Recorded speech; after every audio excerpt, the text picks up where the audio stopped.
everybody. Welcome back for another week of presentations.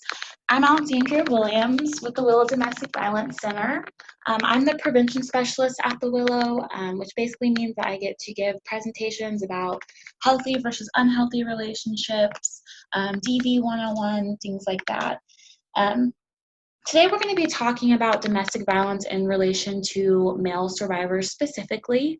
If you have any questions following the presentation, during the presentation, please feel free to email me at awilliams@willowdvcenter.org, Williams being WILLIAMS.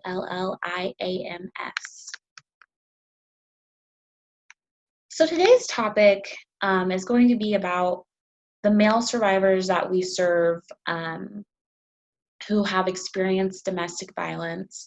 The reason why this topic is so important is because we don't really talk a lot about this population. As you know, when we think of domestic violence, a lot of us, we automatically think of a cisgendered straight woman and she's the survivor and her husband is the abuser. That is a common theme, and we're going to get into kind of why that is the original thought that people have when they think of domestic violence. But for that reason, it's important that we pay attention to all the different populations, all the different identities that are experiencing this abuse as well, not just that one identity. So that is why we're going to spend some time talking about male survivors today. At the end of this, there is kind of a safety plan just in case there are some survivors that are watching today that would like to have a little bit of a safety plan set in place. I did include that at the end for you as well. But mostly today we're going to be talking about the barriers that male survivors have to face when they're wanting to receive services or even trying to consider receiving services, as well as just trying to identify with the fact that they might be in an abusive situation. So that's going to kind of be the basis of today. Right. So I entered this quote in here, and I'll go ahead and read it. Generally, the domestic violence movement has framed its work on a gender binary with men as perpetrators and women as victims. We have come to learn, however, that a woman-centered approach to advocacy only addresses the needs of a portion of survivors and largely fails to acknowledge and address male victimization. So basically what this is saying is when the domestic violence movement really began, it was centered around mostly white, straight, cis women at the time due to what was going on when this movement came into play, when domestic violence work really started happening and prevention was, people were really wanting to try to prevent this violence. It wasn't intersectional. It didn't focus on the experiences of different survivors and their identities that they hold. It focused on one population of survivor. So what this is basically saying is that is the framework of domestic violence and the work that's being done. It's a framework of a lot of domestic violence organizations. It's very woman-centered. And so thankfully, we're kind of moving into a time where we're able to recognize that women identifying survivors aren't the only survivors, that there are male identifying survivors out there who are in need of just as much support as our women survivors. So while we're thinking about this today, maybe even trying to check in with yourself and being like, well, and checking your own biases, because I also, before I got into this work, I really thought it was mostly woman-centered, and I thought, you know, the number of cases for men were really, really low, like, which is not true, which we'll talk about in a little bit, but I didn't think it was that much of a problem for male survivors, but that's just not the case. That's just due to me having a lack of knowledge about male survivors, because I hadn't ever really seen a lot of information about them. And unfortunately, there's not a ton of information. There's more research now than there was 10 years ago, of course, but it's still kind of forming compared to with women identifying survivors, there's research from decades ago. So, but again, things are changing. So the more that we learn about it, the more we're able to offer proper support. So for male survivors, as we know, men are really socialized to not express their feelings.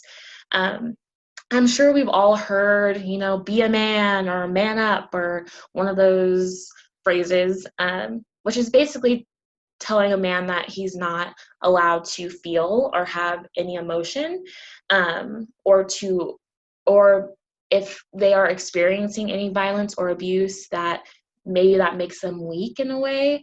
And so it's often really difficult for male survivors to even recognize that they are victims in their situation or survivors in their situation, just because society has told them that that is just not possible for them, that they should be able to always have control of the situation, always be the stronger person or whatever, in that sense. And so it is hard for male survivors to kind of come to terms with the fact that they might be experiencing abuse and violence in their home. Again, talking about the beliefs about how men are mostly abusers and women being victims, that plays a huge part in how many male survivors might want to receive services, how many male survivors might, again, not see themselves in that role as being a victim or a survivor, because we have that stereotype, which was the beginning belief of this work, which was that the majority of the abusers were men, and the majority of the survivors that were receiving help were women at the time. But as we know now, that is no longer true. So we know that women can be abusers, men can be abusers, whether or not you identify with either one of those genders. Anyone can be an abuser, and anyone can be a survivor or a victim of domestic violence. Abusive men is often treated as less serious. Again, going back to the way that we in society view men as being stronger, they should be able to protect themselves, and they should be able to, and a lot of times we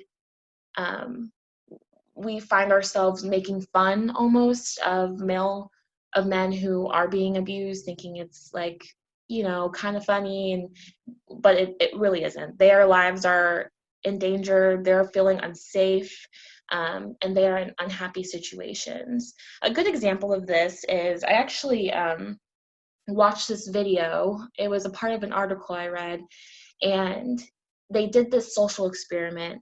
And so they were in a park with a lot of people. It was a man and a woman, and the man was being violent towards the woman, screaming at her, pushing her, all this stuff. And it took about 5 minutes, no, probably not even 5 minutes, for someone to step in and, tell him that's not right. They were protecting her. They were yelling at him, like trying to get her away, things like that. And so then they switched the roles, they reversed the roles. And so it was the woman that was yelling at the man and spitting on him and pushing him and stuff. And no one stepped in. Instead, they showed the camera around the park, and everyone was laughing. People were taking pictures, stuff like that. So I feel like that was a really good example of how society views that difference of abuse. We don't really take it as seriously.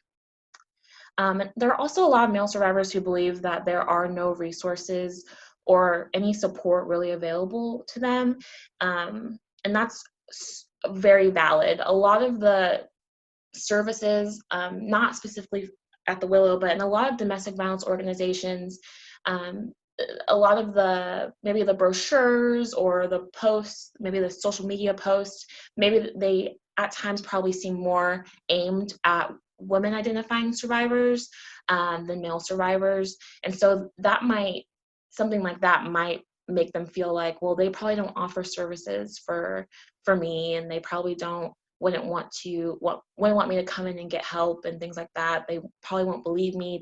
Just things like that. So that's another reason why it's important to have those inclusive posts, and and brochures and things like that, just to make sure that you're reaching the different populations of people.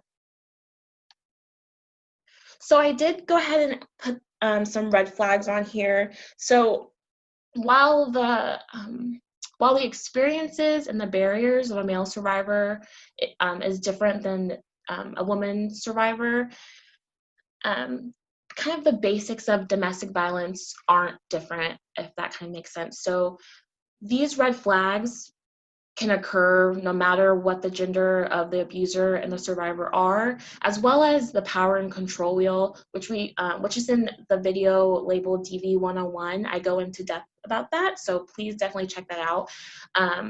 But that wheel isn't gendered. It can be used for any type of gendered relationship.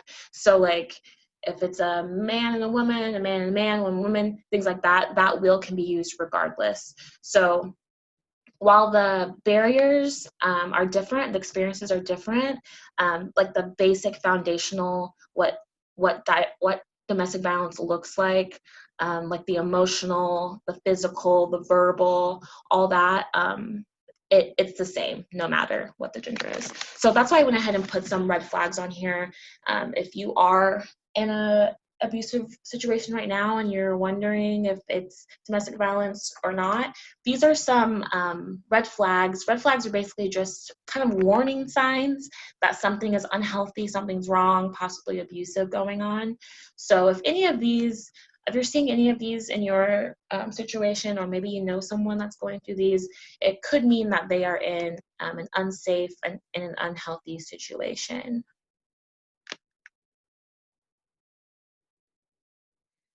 So here are some statistics that I found regarding male survivors. So there are about 700,000 male survivors every year. So like I said before, when I thought that there were barely any, I was very, very wrong. Before I entered into this work, I had no clue. And I think a lot of us are in that same boat of thinking it can't be that many men that are going through that. But it's almost, 700,000 people, that's a lot. And this is just based off of reporting. A lot of men don't report for a number of reasons, whether they don't really want to get the police involved because they're afraid that they'll get arrested instead of the abuser getting arrested, or maybe they'll both get arrested if it's a same-sex relationship. So there's also a lot of shame that men might feel about being abused in their relationship or experiencing domestic violence in their relationship. So this is just based off the amount of men who have reported within a year. More than 1 in 4 men have experienced physical violence and or stalking by an intimate partner. Again, this is also an underreported statistic, so it's probably more than that, but this is based off of what data has been gathered about it. 48.8% of men in the U.S. have experienced psychological aggression by an intimate partner in their lifetime, so some emotional abuse going on, almost about 50% of men in the U.S. And about 2 in 5 gay and bisexual men will experience intimate partner violence in their lifetime. This number for the LGBTQ plus population is higher than it is for heterosexual men. Again, because they're already having to face the many barriers that male survivors have to face on top of the barriers that they have to face due to their sexual identity, sexual orientation, or even their gender identity. So it occurs at a higher rate for that population as well. So the most common abuse that goes on for male survivors is emotional. That's the top number 1. And then it goes financial, physical, threats, and stalking. So physical does happen. It's not as common as emotional, but we should never assume that it's always emotional abuse that's going on within the home. It could be any type of abuse that they are experiencing. So if they are saying that their abuser is hurting them physically, beating them up, things like that, threatening them. It's important that we take it very seriously, and recognize that they are in danger and they're feeling unsafe in their home, even if it's hard to imagine, like, that, especially if they're in a heterosexual relationship, if it might be hard to imagine that the woman is physically abusing the man, but it is common and it does happen. So it's important that we are validating them when they come to us about that.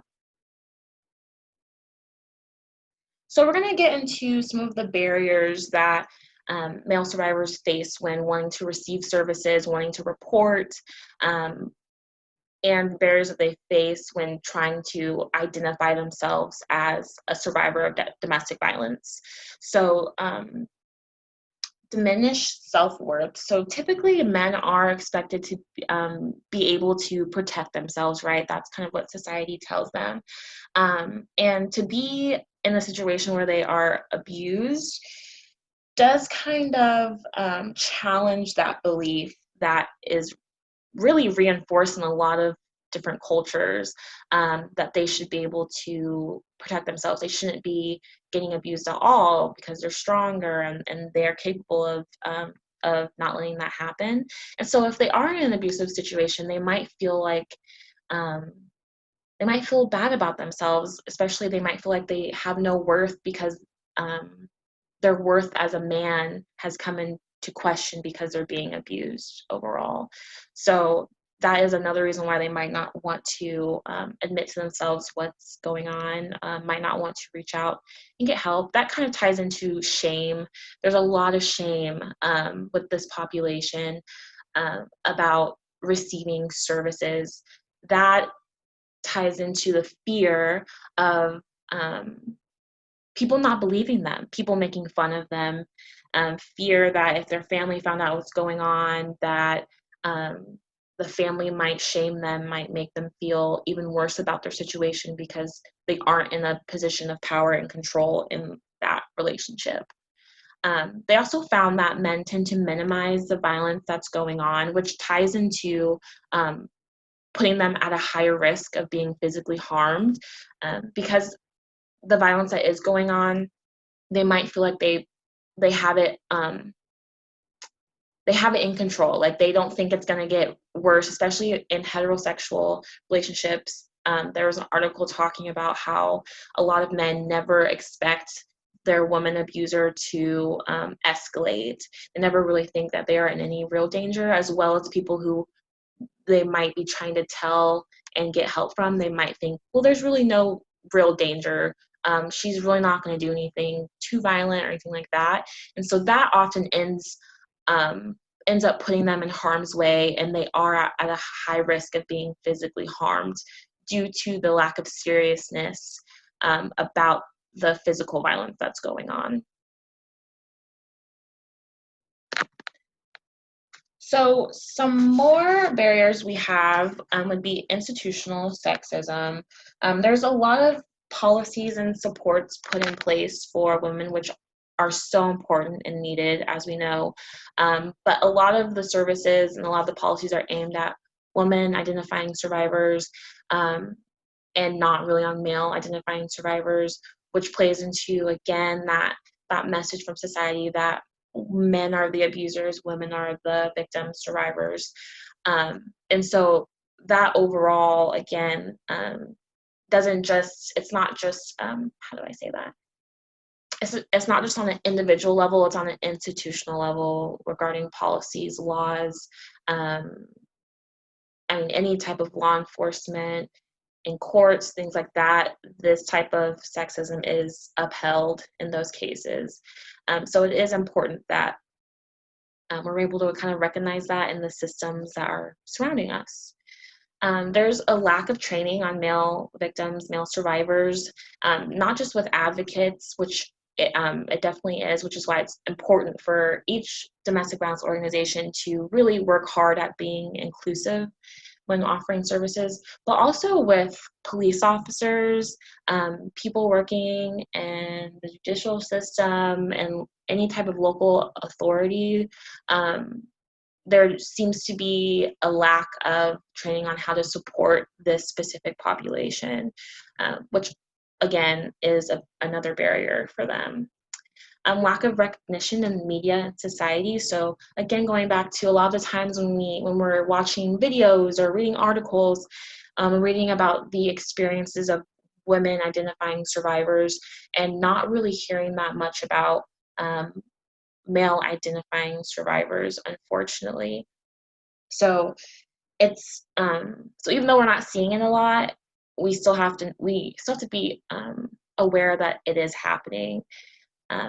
And even combat that with putting more male survivor stories out there and their experiences and the struggles they have had with maybe coming to terms with the abuse, as well as wanting to receive help for it. Men themselves, so male culture, going back to kind of that one kind of ties into the first one about, men not being able to have emotions. Men should be able to protect themselves, things like that. Police often arrest the man no matter what the evidence they found. So if you are a man and you call the police because your abuser maybe is scaring you or threatening you or physically harming you, they have found that police often arrest first, ask questions later.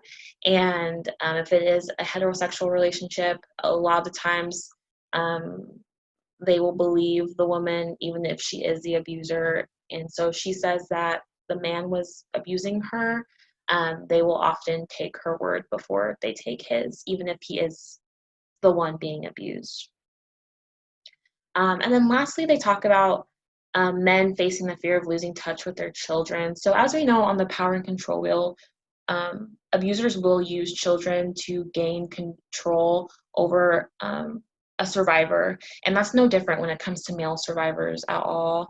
As we know, family court systems are often geared towards the mothers, and so if this is a situation where it is a woman that is the abuser, the male survivor might be scared that if he took the abuser to court, that she would automatically gain custody over the children, and things like that. And the abuser, if she's identified as a woman, might use that against him, knowing that knowledge as well, which is important to keep in mind. So they might stay for their kids, which is pretty common.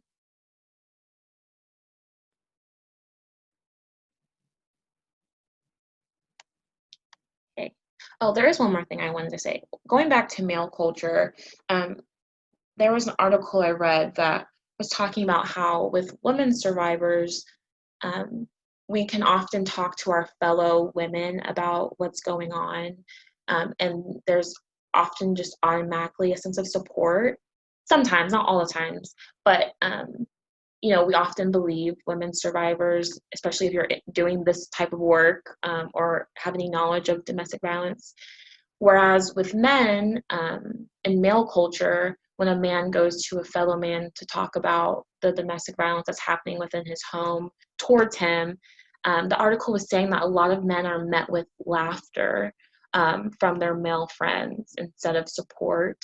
And so that piece of it too is very real, and not really having even that basic line of support, not having that basic line of like friends to be like, hey, I think this is happening, and I'm not sure if it's domestic violence, but I'm not really feeling safe. Automatically as a woman, that would be met with, well, what can I do? Like what's happening, with concern. Whereas they're finding with men, when they talk to their fellow men, it's not taken seriously. So that was also something really important that I wanted to add in there. So I wanted to touch on LGBTQ plus male survivors, and some of the tactics that abusers will use in these specific cases. So if it is a same-sex relationship, the abuser might tell them that the authorities won't help them because they're gay, bi, or trans. So basically playing on that fear that they won't be believed, and they won't be helped due to their gender identity or sexual identity. the abuser might tell them that leaving the relationship means that they're admitting that gay, bisexual, or trans relationships are deviant, that they're bad, that they're inappropriate because they're not willing to stay and fight for it and show support, I guess, in a sense, for the community by being in a relationship and by loving someone of the same sex, same gender. They also might try to justify abuse by saying that they're not really gay, bi, or trans. So basically invalidating their identities by saying, well, if you can't handle this, I mean, this is what happens in a normal relationship, like, and you can't handle this, and you must not really be blank. But that's not the case, right? We know that regardless of your sexual gender identity, race, socioeconomic background, that we all deserve to have happy and healthy and loving relationships. No identity deserves to have domestic violence or any type of violence within the relationship. And lastly, they might say that men are naturally violent. So if it is a male survivor who's in the same-sex relationship, and maybe it's their first relationship or anything like that, the abuser might be like, well, this is just how it is. Like, we're both men, we're both violent. Like, sometimes we just have, these spats. Sometimes we, are violent toward one another. But that is not the case at all. And we know that. So this is the safety plan piece I was talking about. So a couple things, if you are interested in having a safety plan and you're watching this now as a survivor, calling a domestic violence hotline for advice, but also making sure that you are in a safe place, safe time to make the call if you need to. Packing an emergency bag that has keys, clothes, medications, any type of important documents, any money that you can take with you just in case you need to leave, like on a short notice, maybe after an altercation between you and the abuser. And lastly, knowing exactly where you're going to go if you are going to leave and how you're going to get there. Very important pieces of having a safety plan. So that is all I have today.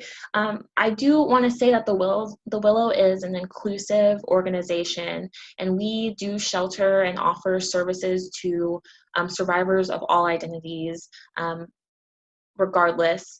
And while we are one of few in Kansas that do so, we do work hard to always make sure that our survivors are feeling supported by the advocates and heard and believed when they do come to receive services from us. So if you are watching this and you are hesitating because you are sure if we are inclusive or not, we are. So please feel free to call our 24-hour hotline. If you're needing services, if you have any questions about anything DV related, there will be an advocate on the other end of that phone to talk to you about whatever you're needing. Also, please check out our website, willowdvcenter.org. We have a lot of information on there about our services and about our organization, as well as COVID-19 stuff. So that's all I have for you all today. Thank you so much for joining me today, and I hope to see you next week.